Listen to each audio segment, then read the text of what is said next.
Hi guys, welcome to Witchy Time.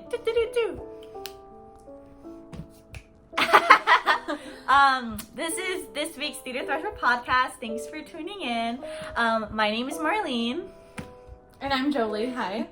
And this week we're doing like a kind of like witchy theme. So we're gonna go over tarot, any like witchcraft stuff, spell work, manifestation of like really good energy, all with like the whole theme of October and all that. So I am a fourth year Cal State Long Beach student, if you don't know me. And this is my friend Jolie, not a Cal State Long Beach student, but is my best friend and the biggest expert of witchcraft I know. So she's gonna be helping us out today.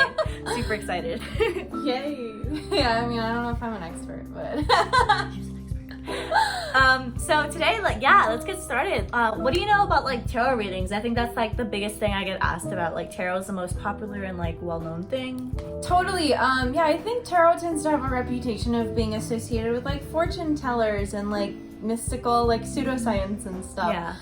But it actually is, in the most simplistic term, it's a tool for you to communicate with your higher power, spirit guides, whatever you want to call them, higher plane of existence. Yeah. It's just a tool for you to communicate with them. So it's not like, you know, the devil is gonna try to talk to you through the demand card or anything like that. It's more of an outer form of advice, if that makes sense. But yeah, I mean, typical tarot decks have about 78 cards in them. There's the major arcana, which has like the more powerful cards, more like, you know, life-changing events. There are the cups, wands, swords, and pentacles, and each of those relates to a different aspect of your life. So it's definitely like, you know, it is based on chance, but there's a little too many cards for, you know. I know there have been occasions when me and Marlene are both reading with our decks and we'll pull the same card, and the chances of that happening are very slim to none. So it's definitely been proven to us. Okay, total side note, we were FaceTiming one time and we both had our tarot decks out when we were like in the FaceTime call. And the same card jumped out of both of our decks at the same time. So like pretty spooky. Coinkadink? I think not. But yeah, so each card has a different meaning and relates to a specific zodiac sign and a specific aspect of your life. Some decks go more in depth. I know I have one that will give you like associated birthdays and plants, which a lot of people ask me to do for them a lot, because then those are things to like look out for in your everyday life. But it kind of depends on the deck. For sure. But yeah, it's just a form for you to communicate with your higher power with. Yeah, definitely. And I think also something that you should take into consideration if you go get a tarot reading or want to do a tarot reading yourself is that the way that you form your question is really important, because tarot isn't necessarily like, give me a yes or no answer, tell me my future right now. It's more of like advice. So it's definitely something you want to think about before you form your question. Like instead of like, will I get this job? It's like, what are things that I can do to manifest this job into my life? Things like that. Right. So yeah, I definitely like to think of it more as an advice tool than an answers tool. That's just because if you put like that much pressure on anything, like it's not going to give you accurate readings all the time. Like I get a lot of questions that's like, oh, when will this specific thing, like what time period will this specific thing happen in? And it's like, I can't tell you that with a deck of 78 cards. Like that's not gonna, you know. So it's more broader questions and, you know, general knowledge than anything. And like, what do you know about like in regards to getting your first deck? Is there anything like a first timer should know? Yeah, so I actually bought Marlene 2/3 of her tarot deck. It is kind of a Wiccan superstition that you should not buy your own deck. It should either be gifted to you or bought for you. So I went ahead and bought her first 2 decks. I mean, believe that as you will. I've stuck to it most of my life. My first deck was brought to me from my mother, so that was the thing. And I think I've only bought one of my decks myself, and that was an oracle deck, so I don't know. What is an oracle deck? So that's just kind of a separate thing. It's not that different, honestly. I think there's less cards in it, but that's more for like symbolism. Like for example, if you're seeing like a ton of black cats outside, you're like, what does this mean? You would refer to your oracle deck for that, because it will not give you like a page long response. It'll tell you like very blunt specific things. It's just kind of like the theme, just like what you need to know, whereas like tarot will give you like the plot. Yeah. Yeah, for sure. But yeah, tarot cards are very personal to every individual person. It's very important that, you know, you have like some sort of emotional connection to them no matter what. I know you actually have kind of a different deck for each aspect of your life. Yeah, definitely. So with like the 3 decks, I really feel that they have like different personalities. Like, for example, the first deck you got me, it's like a really mini, like Rider Waite tarot. It's like this big, basically. And whenever I do readings with that deck, I think it's like really, really blunt. The cards are just like really straightforward. So like, let's say I'm just asking it like, oh my god, what do I do? Like, I really like this guy. Like, how do I go about this? It's like, the cards will just straight up be like, just get out there and do it, man. Just go talk to the guy. But with my second deck that she got for me, the Animal Totem deck, they're more like nurturing, like more like a mom, just like really caring, like, hey, like maybe it's just like, if you like this guy, put yourself out there, like it'd be cool. And with like my most recent deck, I got the Modern Witch Tarot deck. It's really cool. I think this deck, from the readings I've done with it, it really likes to do love readings, and the types of responses that I get from this deck is more like, hey girl, let me help you out, we're like besties, we can get through this. And I think also like you get to find out what kind of personality your deck has when you connect with it. So usually when I get a first deck for the first time, I cleanse it. I use selenite, which is a crystal that cleanses it. I put flower petals on it. I sleep with it under my pillow, and sometimes I'll even get like messages from my deck, like I'll get like cards in my dreams and stuff like that, which I think is really cool. How do you cleanse your deck? Yeah, so there's definitely a lot of different ways you can do it, because there are a lot of like cleansing rituals. My personal favorite is incense smoke. I like to burn incense that's like a specific cleansing or healing scent, has notes of that in it. And then I just like to, you know, let the cards kind of bask in the smoke. But there's lots of different ways to do it. A lot of people will do like salt rings, or like obviously crystal cleansing is a very popular one. Sometimes it's good to just put them out in the sun for a little bit. Letting like an animal you really love near them. So my cats, who's sleeping behind Marlene right now, they're always welcome to like be near my deck if they want to, because that kind of shows a sign of mutual trust. But yeah, I mean, as long as you do your research and you're not like, you know, dropping them in a bucket of water, I think it's probably fine. Yeah, so like on to our like next topic, if you want to like go on. We want to tell you guys a little bit about like spell work. So like firstly, like the most common way you can do spells like for when you're a beginner is to use candles. So I have like this pack right here that I got from Amazon, but really you can use any type of candle, birthday candles, or like how did you make your candles before? Oh yeah, so I would take like little mini white birthday candles, and then I would dip them in separate colored crayon wax, which you could do like at the dollar store. Yeah. So it never has to be like a super expensive thing. It's more the symbolism of the color. Yeah. You know. So like every color of candle like has a different meaning. So like you would use white for like cleansing and purity, black for protection, green for money. Pink is like the most common one to do spell work with because people really like doing love spells. So one way that I would just basically do a love spell, and love spell doesn't necessarily mean like I'm gonna make you have a crush on me. Like it's actually just manifesting love into your life, whether it be self-love, love for your friends, family, all of that.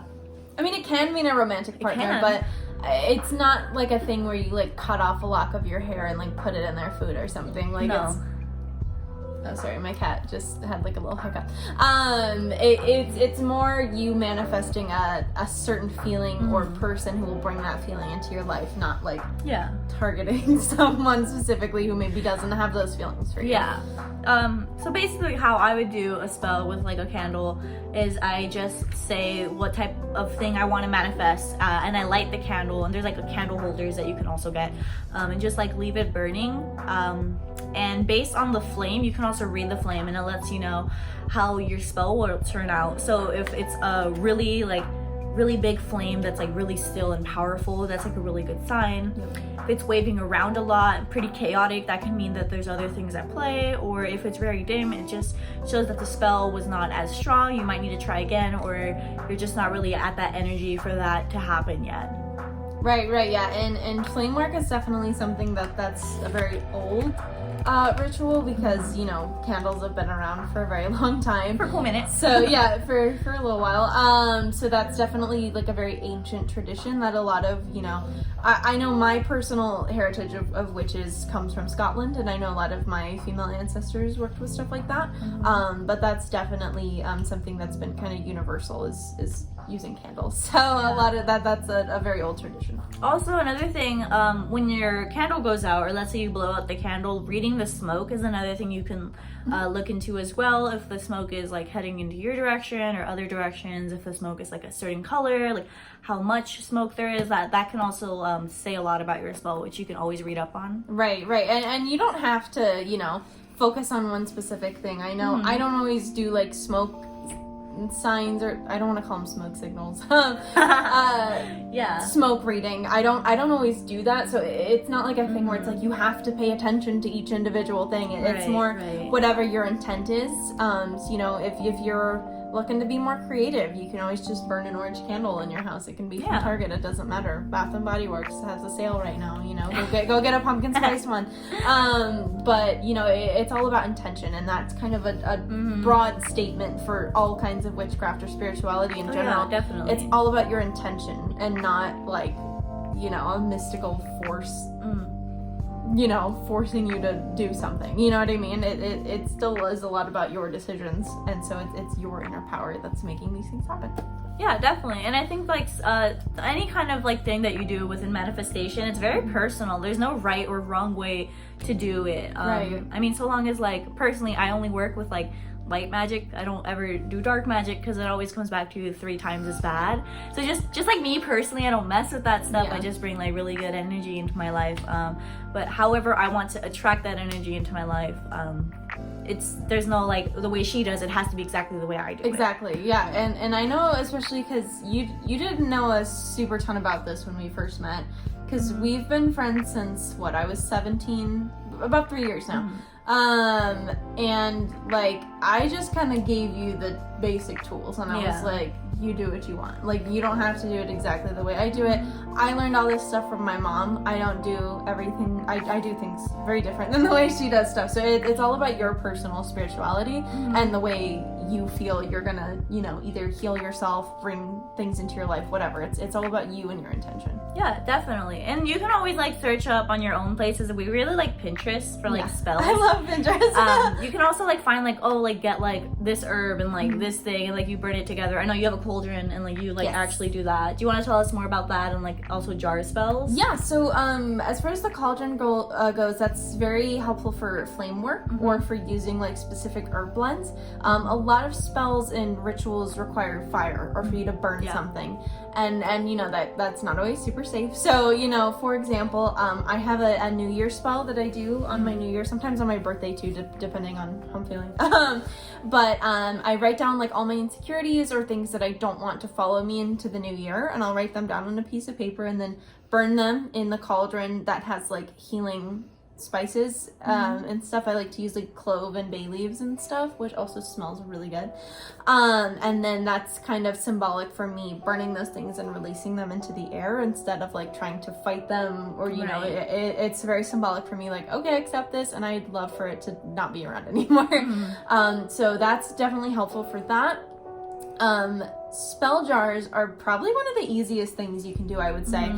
They don't really require anything super crazy. That's more just like using symbolic tools to carry with you, if that makes sense. So a lot of times it'll be like herbs and spices that represent specific things.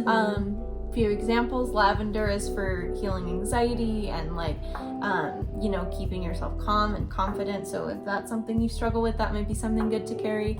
Like I said, clove and bay leaf are all about, you know, pure energy, you know, staying like safe, staying cleansed, keeping bad things away from you. So you can always just make a little jar with those tools, or some people put crystals in them as well, and that's meant to be like a symbolic thing for you as well. Yeah, definitely like whatever you have access to too. Like let's say like you find like a really like great like stone, and like it feels like really like comforting to you. That could be your worry stone, and you put all of your worries into that and carry that around with you, for example. Yeah, like we were saying, it's all about symbolism for you, and literally anything can be witchcraft if you want it to be, you know. Like I, for example, am really into sewing. I do a lot of projects like that. If I wanted, I could make that like a ritual for me or something. Or if you like cooking or baking or something, that can be something.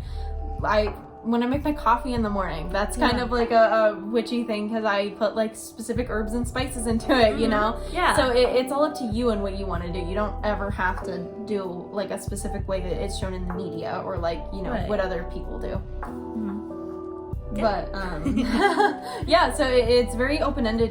There's not really rules for this. It's just kind of whatever you feel comfortable with and whatever you have access to. I hear the term like baby witch online a lot. I don't super like that term. I think no matter where you kind of are in your development, it's your spirituality. I don't think there's levels to it or anything like that. So it's totally up to you. And you know, it's all about how you feel and what you need in your life. But so yeah, next we want to like tell you a little bit more about like prayer and moon cycles. So I mean, personally, for like the moon, we both have this moon app that tells us exactly when it's like a full moon, half moon. It tells us like all the moon cycles. And I personally really like to make moon water when there's a full moon, and I can use that to cleanse my crystals, or just like use it for a lot of my spells. The light of the moon is really great energy, and it charges the water. So all you have to do is like get like a glass jar, like a glass bottle, fill it up with water, put it at your windowsill, and just let the moonlight charge it. You can also, if you do it like during an eclipse or like the blood moon, that gives your water like way more energy for your spell work too. Absolutely, yeah, and you can do that with sun water too. Obviously, like be careful. Don't drink it if it's like gross or something. I know a lot of people who drink that stuff after it's been sitting out for like 2 weeks. I'm like, be careful. But the idea is more like that, you know, you're using this like kind of cosmic energy to infuse into your, you know, cleansing rituals and your everyday life. Because the way I kind of like to explain to people is if there's a giant rock floating around in space that could control every single body of water on the planet, why would it not control you in some way? Because we are mostly water. Yeah. So if the moon can control the tides like that, why wouldn't we be emotionally affected by something like that? You know, and of course astrology comes into this as well, and I know me and you are very big into that, and I'm kind of like, but that's kind of my reasoning for this. Wait, okay, sorry, I got a low power mode sign. Is that, like, you know, there is proof that the planets can control other things. Why can't they control us? And that moon app is great, by the way. It has the weirdest notifications.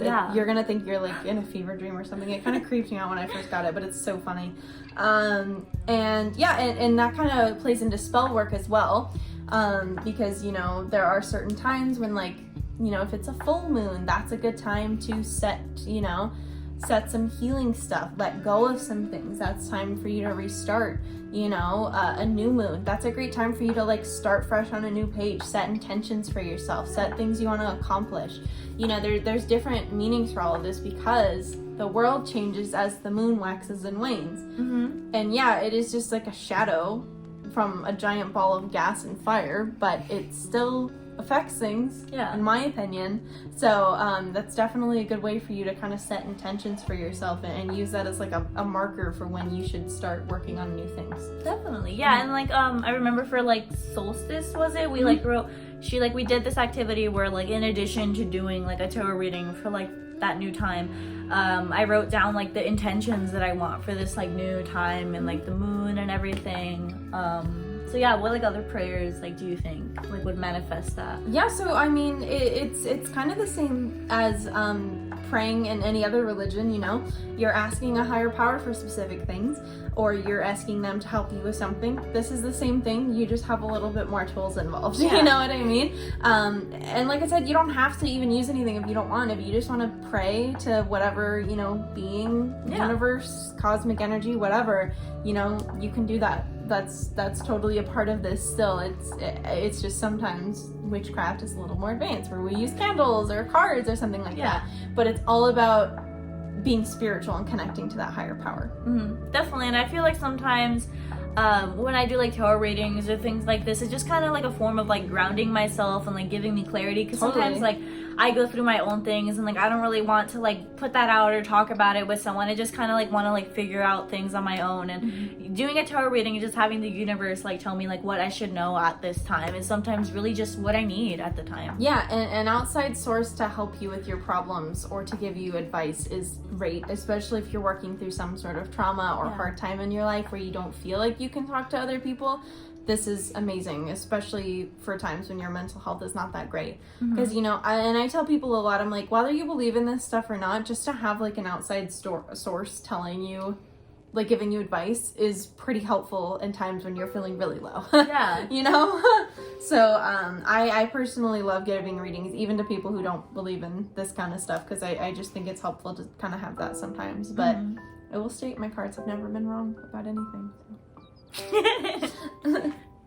So, kind of moving on from that, you know, like I said, it can be definitely a healing thing for you. So I know I've done like a lot of healing prayers and used, you know, specific stones or water or stuff. This can definitely be a thing to, you know, kind of heal your trauma and help yourself through that, because you don't always have another person to talk to.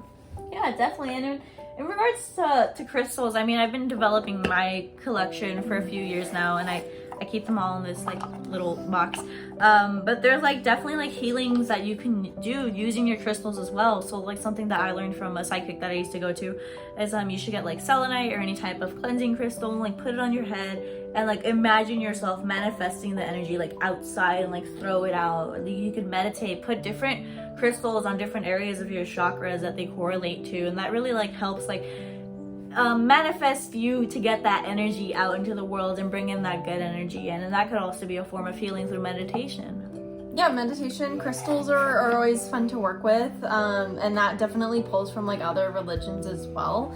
A lot of people don't know this, and it's kind of a controversial statement. A lot of current religious rituals and beliefs come from very early paganism, which is early witchcraft. So for example, Christmas trees, that was a celebration that was done in very ancient pagan rituals, because humans by nature develop seasonal depression. If you have that, congratulations, you're normal. Because the sun's going away and you're not getting that, you know, vitamin D as much, and so your body is like, okay, well, so ancient pagans used to bring a tree or some sort of plant into their house to replicate those summer times when they could be outside and it wasn't freezing. And then that was moved into being the Christmas tree, quote unquote, when Christianity kind of took over as the main religion in a lot of, you know, cultures. So a lot of things like that actually come from pagan religion. So when we talk about stuff like chakras and stuff, a lot of people associate that with like Eastern religion. It probably actually came from pagan stuff first, because that was one of the first religions that is, you know, dated in any sort of like old history book or anything like that. That's our earliest recorded religion in like human history, I believe. Expert. It's definitely where a lot of, I don't know if it's like the oldest religion, but it's definitely one of the older ones, and it's where a lot of traditions that we assume to be like Jewish or Christian or, you know, Buddhist, whatever, it comes from the same thing, pretty much. So you'll notice as we kind of talk about this more, you'll probably recognize a lot of these things that we're saying because it has been developed from what we're talking about into what it is now. Yeah, so like on a question I got on my Instagram when I asked like, hey, like what do you guys want to know about? Someone asked like how you can use witchcraft for mental health. And I think like, you know, what we've said a lot is just that using witchcraft as an outlet or as a tool for just like what you want in your life, how to get to your goals, and just how to bring in that positive energy into your life is something that I think could definitely help out your mental health. It can be used in any way that you'd like, however you'd like to get to where you want to be in your life, I think. Yeah, and like I said, you don't always have like another person to talk about rough things with. Sometimes you just, your friends are not emotionally available for you, or it's something that's really personal that you can't maybe talk about quite yet. Just having another outside resource that is not quote unquote human is very helpful sometimes. I know it's definitely helped me through a lot of really hard issues in my life, and I'm super grateful I like had these cards here, because otherwise it would have been a lot harder for me to move through that. Definitely. Yeah, and what is that? What's that?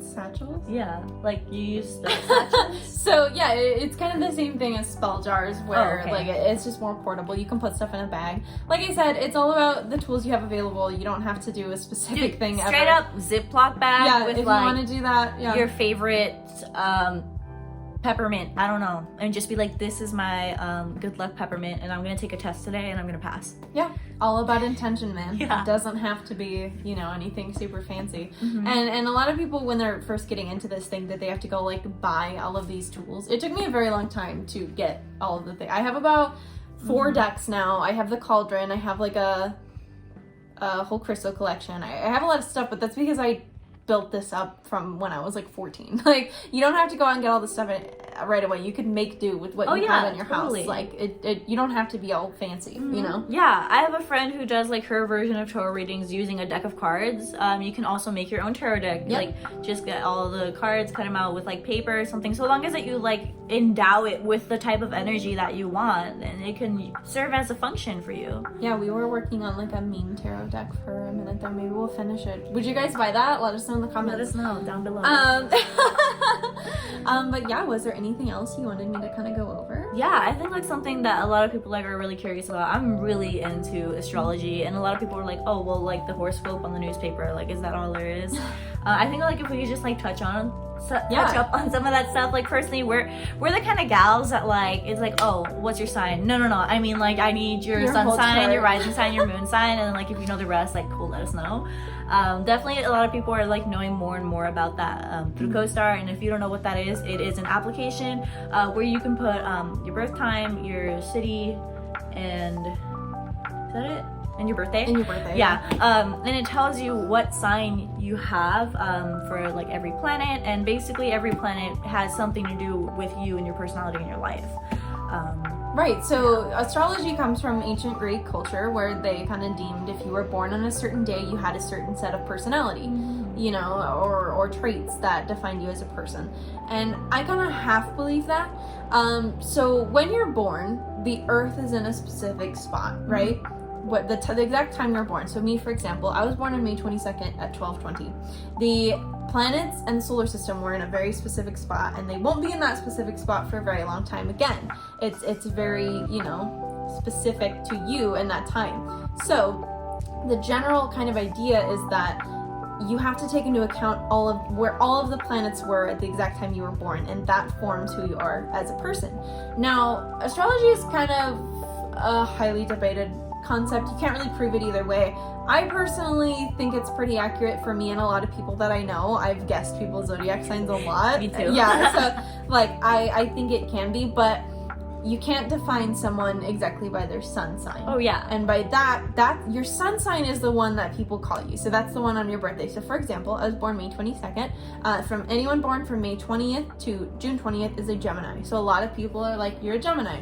Which, yes, accurate. However, you actually have 11 other planets that were in the solar system in a specific spot. The sun was in a specific spot, but Mercury, Venus, Jupiter, Saturn, all of those were also in a spot when you were born. Yeah. So you have a zodiac sign for each of those planets. So yes, I am a Gemini, but the moon was in Capricorn when I was born, so I have a Capricorn moon. The earth was in Leo when I was born, so I have a Leo rising. You know, so you have a planet associated with each zodiac sign, and that makes up your personality as a whole. To separate every human being in 12 categories is ridiculous and is not at all accurate. So you have to look at your entire chart to kind of start to make sense of all of this. Yeah, and to like help you out, so basically your sun or your star sign is basically like what people generally see you as. That's just your overall like general personality. Your rising sign, that's first impressions that people get about you. It's definitely like your more full first impulse kind of thing. And your moon sign, that's how you usually tend to act with people you're really, really close with, like family or really close friends, someone that you're in a relationship with, things like that. And then other planets have their own specific things as well. Right, yeah, so other planets kind of have a specific trait in your life that they define. So for example, Venus, as the love goddess herself, that tends to represent how you react in relationships, how you are with that, how you communicate with your significant other, how you're going to react in certain situations that have to do with relationships. for example, I am a Gemini as my sun sign, so that would make me very bubbly, very detached, very kind of, you know, swiftly moving around. A lot of people think we're two-faced. However, I have Venus in Taurus, which means that when I'm in a relationship, I am extremely clingy. Oh yeah. I am very possessive and jealous. I just got upset with Marlene the other day because she called someone else her best friend. She can attest to that. I have two best friends. Yeah, sure. So, no, I'm just kidding, kind of. So there's different aspects of your life that are associated with these planets. It's not just your sun sign. Like I said, there's no way you can separate you are exactly this all the time. Yeah, like, no, you're not. You're a human being and it changes around. However, the planets can kind of figure out how you're going to react in each aspect of your life. Also, you know, a lot of you guys who know Marlene know that she is extremely bubbly and fun, and she's really, really sweet because she's an Aquarius. That's her sun sign. However, when me and Marlene are alone and I'm talking about some dumb boy I like or something, her Sagittarius moon comes out and this girl can roast you to no end. However, you wouldn't know that unless she was really, really comfortable with you, because she doesn't portray herself like that to the world. She doesn't, you know, that's not how she comes off, because you have to kind of, it's like a tragic backstory in like a video game. You have to unlock the next part the more you get to know someone. So, speaking about like these specific traits, do you want to go down like all 12 of them and just like give like our own opinion as we end this podcast? Like on the zodiac signs? Yeah, let's just give our like whole opinion. I feel like we're gonna start. Okay, so let's start at the top. So first up would be Aries. I personally like Aries. I think they're okay. I think they can be a little overwhelming sometimes because they are very passionate about what they do. And fire signs. Yeah, they're a fire sign. So they are very, you know, they're hilarious. I love hanging out with them for laughs. They can be very blunt and mean sometimes, so I get kind of sensitive around them. Yeah. I think they're very like go-getters. They do what they want. You can't really like talk them out of something once they have their mind set on it. They're very like party people. They can be like really great, like if like studying is their thing, they'll just be like so competitive about it, like that's their thing and they're gonna get that A and they're gonna be at the top or something like that. Definitely. But definitely I see them like being just really great socially. In regards to like whether it's a boy Aries, it can be a little bit different than if it's a girl Aries, but I think overall like they're usually having these traits in common. Yeah, definitely. To sum them up, I'd say competitive, really funny, definitely go-getters, but also definitely very chaotic people. Like I feel like if chaotic evil was a zodiac sign, it would be Aries. Oh, for They're sure. definitely like I love it. Like I said, I love them. They're really funny to be around. They're always fun for adventures. Moving on to Taurus. Mixed feelings about this one. I personally love Tauruses. However, they do have the reputation of being boring. However, I will say if you were ever looking for food recommendations, I would say go to a Taurus. These people love food more than anything. Food and sleep are like their favorite things in the world. Yeah, definitely. I think like Taurus are just like the chill people that you just want to like kick back with, but like sometimes you don't really want to do that all the time. Taurus are pretty stable. They are an earth sign, so that means they can also be pretty stubborn depending on the situation. We talked about Aries being stubborn. Taurus will literally like oh my gosh, they will like build a house on their opinion. That's how much they're not gonna move. Like they know what they want and they're very specific about it. And yeah, I wouldn't try to debate them in any way. Which can also make them very loyal because you know once they're connected with you, they will like stick with you. Yeah. But the thing that I really like about Tauruses is that they typically have like 3 or 4 interests, and once you kind of nail one of those down, like you're good to go. Like I have a wonderful friend named Sierra. I know to talk. I can choose Harry Potter. I can choose cats. I can choose vegan food. Or I can choose like talking crap about our coworkers. Any of those, perfect. She will love that conversation. If I try to bring up anything else, it's like definitely a mixed bag. But like if I pick from any of those 4 things, she's down to talk. Next up, I will let you start this one. Gemini. Oh my god. Okay, Gemini is an air sign, which means they're definitely like really funny. They're out there. They're very socialites. They really get a bad rep because they're considered to be two-faced. But in my opinion, those two faces are like one face is if we're really good friends, I'm gonna give you all my love and we're just gonna be really connected and hang out. But if I don't like you, it's like literally you get none of that. I'm out. I'm not even gonna try to be fake. It's just not it. Geminis are just like really, really good. I could name like 7 right now. I love Geminis. Yeah, and as a Gemini myself, I'll go in for the roast. So as a Gemini, I can say I definitely can come off as two-faced sometimes, but this isn't based on malicious intent. This is because I'm like a really big people pleaser. So like, for example, I used to do this a lot in middle school. I think most people do this in middle school, but I was very much like, I will talk shit about anyone you want if it makes you happy. Like, that was kind of my thing, is you're a people pleaser, and you don't know, Geminis don't always slow down to think like, oh, this could, you know, hurt someone, because their minds move a mile a minute. Like, I can be thinking about like 4 different subjects at the same time. It's just that they think so fast and they're so bubbly and they want to be everyone's friend that it sometimes can get lost in the mix like that. However, I would say they are really fun to be around. They don't always like to commit to things, so be careful with that, especially if you're in the dating world. Check that moon sign for sure. But you know, it depends on the person and their whole chart. But I think Geminis, like Aries, are definitely always a fun time. You just got to be kind of careful with the flightiness, because they're definitely known to flake on plans. Next up, we have Cancers. Oof. Water sign. Yeah, so water signs. Water signs in general, I think, get a pretty bad rap. They're very emotional and they feel things with their whole heart. However, I think this can be really nice, especially if you're, you know, I feel like the term simp could be definitely really categorized with water signs. They definitely just want to be loved. Like, for sure. They want to give love and they want to feel love. But they're very emotional with things, and then they can get upset very fast. So you have to kind of watch out for that, you know? I mean, they definitely wear their heart on their sleeve. They're very, very caring.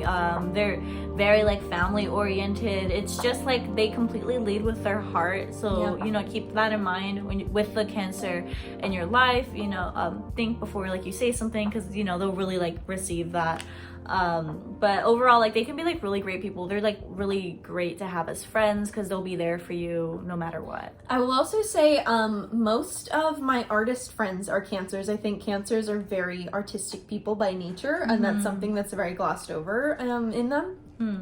But I'd say that they definitely have a very artistic soul, and they love to, you know, express their feelings in that way, whereas the other water signs maybe not so much. Yeah. So what's next? We have Leo? Leo. I'll let you talk about this. I have like beef with Leos. Oh, really? I actually really like Leos. Okay, go ahead. So basically, Leos, if someone has really great hair, they might be a Leo because of the lion. They usually, with that mane, that's just something that is known about Leos. Also, Leos are just really cool.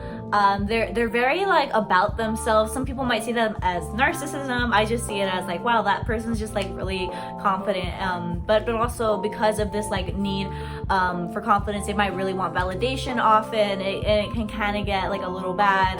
But personally, I think like Leo guys are very, very sweet. I think Leo girls are really fun, but that's just my personal experience. Yeah, I would say it definitely depends on the person's other signs in their chart and their level of intelligence, because Leos are natural born leaders. They always want to take charge of the room, and they always want to, you know, tell it how it is. For example, my boss at work is a Leo, and he is one of the smartest people I've ever met. He's really caring. He loves everyone. I love him so much. He's probably one of my like favorite Leos I'll ever meet.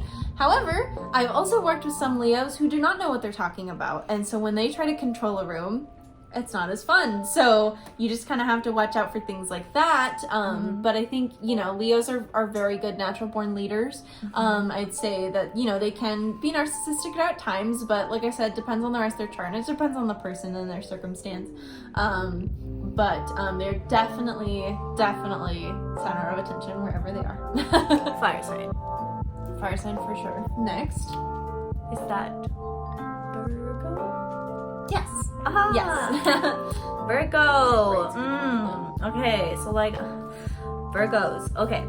They are an earth sign, which once again, they're like super grounded, might be a little stubborn, but I think Virgos are very, very smart. I haven't met too many in my life, but I definitely see them as like really great people to like study with, be in class with. They're just like really great at anything that they do, so long as they're like really like about it, because if they don't really care, they'll just kind of like check out. Yeah, Virgos are also really great leaders in my opinion. They're very detail-oriented people, and they don't tend to like to slack off too much, which is great. However, that means that they can be control freaks sometimes. Oh, for sure. So like I said with Leos, as long as they know what they're talking about and as long as it's a control situation, I'm fine with that. However, if it's a Virgo with maybe a bad idea or malicious intent, it's not always the best thing. Yeah. I will say, like Tauruses, they tend to like specific things and they tend to be pretty mellow in that sense. But a lot of people think that Virgos have like a holier than thou attitude, kind of. But I think Virgos personally are very down-to-earth people. I think they are kind of glossed over because they get a bad rap sometimes, but like Beyonce's a Virgo, so you can't, you know. No, I really like Virgos. I just, you know, sometimes it can get overwhelming if they try to control you too much. But otherwise, I think, you know, they're great people. They're very down-to-earth. They're definitely like, I would like chill and have like a smoke session with a Virgo. Like, what's next? Would it be Libra? She just loves air signs. That's gonna be this whole podcast. It's her review. I love Libras. Okay, Libras are so rad. My dad's a Libra. Basically Libras are just like the teddy bears of the zodiac. I like to think they're definitely the party people. They're the ones that you want to hang out with. Not necessarily like go raving with. I mean, you can, but they're also just like really great to have a quality time with. Like if that's your love language, like definitely a Libra is like the one to be with. But in that regard, also like they're all in with like people that they really care about. But if you're just starting a friendship with Libra, they might not all be that connected with you. Air signs are kind of like finicky and they're like pretty aloof about it. So they might not notice that you really want to make that connection. So you got to work for it. Right, and Libras are definitely the fun friend, I would say. I don't always know, you know, they're very picky choosy about who they want to be like in their life. So they're definitely someone you could go out and have like a really crazy night with. However, Libras are represented by the scales, right? If you look at their zodiac stuff, it's someone holding scales usually. Right. And that's meant to represent is that they will always weigh out two options. They are not typically always loyal to one person. Like I said, absolutely, if they choose for you to be their person, great, you know, you're good to go. But Libras can be kind of flaky and they can be kind of, you know, like Gemini's a little playing both sides of the court, you know. But they are absolutely fun people. They are teddy bears. They tend to be extremely friendly and sweet up front. But yeah, don't try to ask them to marry you on like the first date or anything. They're gonna get real nervous. You could probably do that to a Taurus, but I wouldn't do that. Just like don't do that to air signs. Yeah, air signs will get nervous. But yeah, Libras are just really sweet people. You just kind of gotta earn their friendship. They won't give it to you right away. Yeah, like they're deep friendship. They'll be friends. They're friends with everyone, but like you can't be like their best friend until you do some work. Next up, it's Scorpio. Whoa. Okay, Scorpios are also water signs, but they're basically just Cancers and leather jackets. Yes, that's my favorite way to describe them is Scorpios are just Cancers who are trying to be like hardcore. Pretty much. Like they are super emotional. They very much like they're really sensitive. They get, you know, hurt by things really easily. However, they have this demeanor of like, I'll mess you up, bro. I'll mess you up if you try anything. You know, the term with the Scorpios is that still waters run deep. So, you know, they definitely, whereas Cancers are very kind of open and like whiny, quote unquote, Scorpios are very defensive people.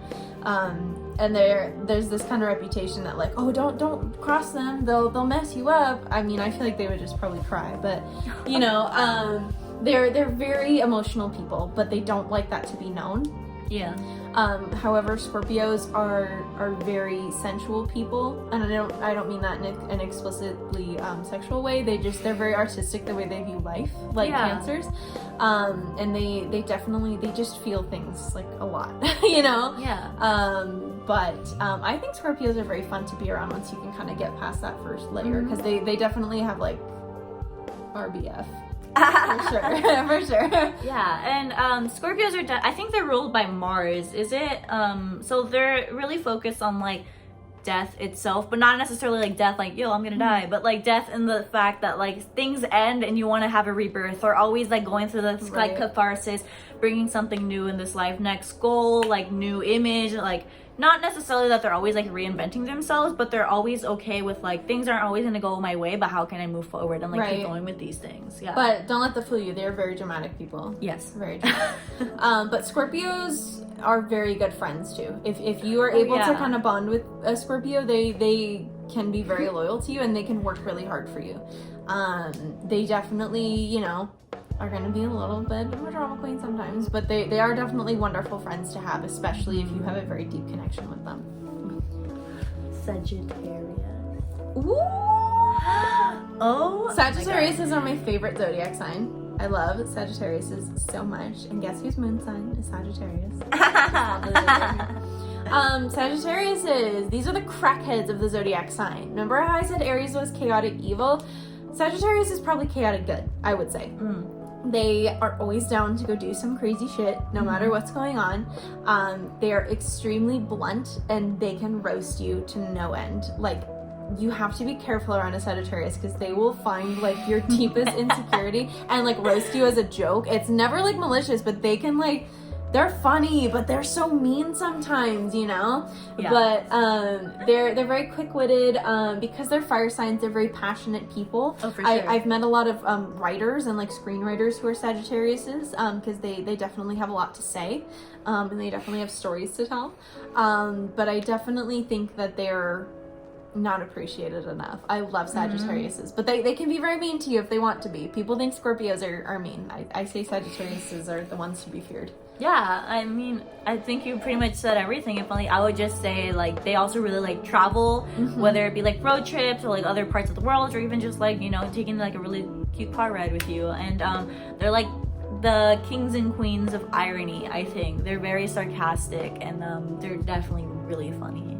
Yeah, I love Sagittarius. Next up, Capricorn. So my moon sign is Capricorn, so I relate to them. Not gonna sugarcoat it. Capricorns kind of suck sometimes. They're very competitive, and I feel like a lot of people don't understand this. Like, I will get competitive about the dumbest things. I'll get competitive about like driving on the road. I'll get competitive about like making TikToks. Like I get competitive about anything for like no reason, and I should be like, totally, like, why are you doing this, you know? They are extremely loyal people. Once you get one, like once you got one, they are your friend for life. Like, however, maybe be careful with them because they will hold a grudge against you forever if you do them wrong. They're very down to earth people, and they definitely are stubborn. I would say, yeah, they're earth signs. They definitely are really big fans of like interior decoration, making your home a nice place. They definitely have it's an artistic view on life, but it's a very specific and organized view on life, if that makes sense. So it's art in its most organized form. Is a Capricorn, I would say. Yeah. But they, you know, they definitely can be very stubborn and they can be mean sometimes as well. But, you know, I think they're like the more laid back version of a Sagittarius for the most part. Yeah, I definitely see them as really like family oriented people. They're, especially with like Capricorn females, they're very sassy. I think they're the ones that like might be considered to have like RBF, but really they just like tell it to you how it is. But when it comes like to their family members and anyone they really care about, that's like ride or die, like 100%. They're gonna be there for them. They might like be considered to like have like an old soul. Yeah, might be like really old school in those aspects. Might like really like traditional things. Not saying that they're like really boring, but they just like really like stick to their standards. For example, one of my favorite hobbies is historical sewing, and if you can find someone else like that is not a Capricorn, please let me know. But yeah, we definitely very much value artistic integrity, I would say. So we are less experimental artists like a Cancer or Scorpio or even a Libra, I would say. We are more like, we value very like respected and you know, organized things. If that makes sense. But I personally really like Capricorns. I think they're fun once you understand them. They can definitely be mean until they like accept you into their heart, for sure. What's next? Aquarius. So, should Should I start or would you like to you can delve start. in about yourself? So Aquariuses, to keep it short and simple, they are the philanthropists of the zodiac. These people love to help others, they love to be friends with everyone, and they are very weird. Like, if you look up any, like, strange experimentalist person in history, I can guarantee you they were an Aquarius. Aquarians are always known for being, like, really nice and cool, but there's just, like, that one thing off about them that you can't always figure out. As another air sign, I love that shit. I'm, like, you know, I'm so down. But, they're definitely here to make art and to make the world a better place. Like, that's who they are, 100%. Because they're air signs, they can be very flaky. They can cancel on plans really quick. They like to change their friendships a lot. They definitely need to be, like, the biggest social butterfly in the room. Like, they need to be friends with everyone all the time. But, you know, it's just them being social. It's not like they need to collect people or anything. They just love to experience life. Yeah, definitely. Thank you. I think, like, Aquarius are just also, like, natural born leaders. They're definitely the person that you want to be in charge of, like, your projects, because they can be like, no? Oh my god, I would never want an Aquarius. Excuse me. Maybe well, a Sagittarius. Here's my thought process. Okay. So we're very social people. We definitely like to make people feel comfortable in the room. So based on that, we're very good, like, at reading people. We're very intuitive, so we're able to, like, set up the work and spread it out. I would say you're the glue that keeps the project and the people together. You're the peacemaker. Thank you. I would not say you're the leader, just based on your organizational skills. Capricorn moon, anyway. They're definitely, like, air signs for the most part. I think especially Aquarius. They don't like to be tied down at all. No. They're, like, very free spirited. They like that freedom. So especially, like, in relationships, they don't really want to, like, have that, like, super cling, whether it be friendship, family, or any situation. Because they're nomads. That's really, like, to sum them up in a word, that's what they are. They want to explore the world. They want to go on new adventures. They want to meet as many people as they can, and they don't want you to, you know, be like, you're mine. You have to, like, that's the easiest way to get an Aquarius to not be interested in you anymore, is to cling to them. Yeah. Honestly, the more aloof you act, the better. Oh my god, yes, please. Yeah. And then last one, we have our Pisces friends. Pisces babies. I really like Pisces. I think also a sign that gets a bad rap because they are very emotional and they can be kind of clingy. But I think they have a very specific way that they view life. And once you understand that, you can kind of vibe with them a little better. I think they are very, like, quietly creative people. They're definitely the person that gets, like, their jokes stolen the most, I feel like, because they don't want to, like, come out and say them to everyone. Yeah. But they have a lot of good ideas and they're very smart, but they kind of shy away from, like, the spotlight, in my opinion. Yeah. But I've always thought that Pisces were also kind of weird, fun people, that they always just have something new to say. But they definitely can be drama queens as well. I think they're the more quiet drama queens, whereas Scorpios are very vocal about their displeasures.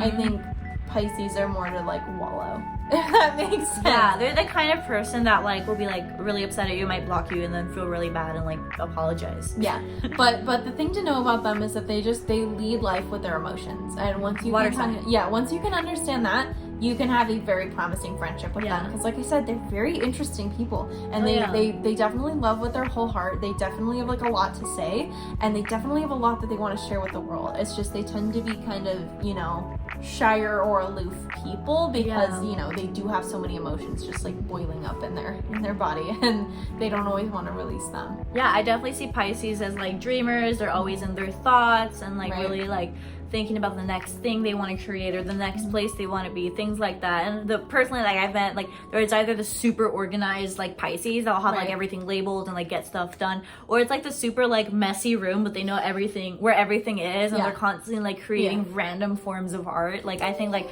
Pisces are just always going with the flow and just, like, definitely their inner water sign. Yeah, no, I definitely like Pisces a lot, and like I said, once you understand them, you can really get into having a very interesting person to have around. Yeah. But yeah, that's our hot take on the zodiac. Thanks for tuning in to this witchy podcast. If you made it this far, you're mad rad, my guy. But yeah, thanks for watching. Tune in next week to the next Threshold and podcast. You can follow Jolie on any of her social media. It's Miss Jolie J on Instagram, and I'm sure Marlene will put it somewhere on the screen. And if you'd like to watch my TikTok, which I am a very big fan of, I do cosplay, and that is at Scented Candle Ho. Please check me out on there. I'd really appreciate it. And thank you for having me on today. Yeah, thanks for joining us. I'll link all the information or like pop it up. I don't know how I'm going to do this. It's my first podcast. Hope you liked it. But yeah, hope you guys have a really great day or night or whatever time you're watching this. And love you all. Bye. They did the monster mash. The monster mash. It was a graveyard smash. They did the mash. It caught on in a flash. They did the mash. They did the monster mash. The zombies were having fun. Wait, okay, we're like theme song. Did you do? Which time? The wolf mash. Dracula and his son. Yeah, dude.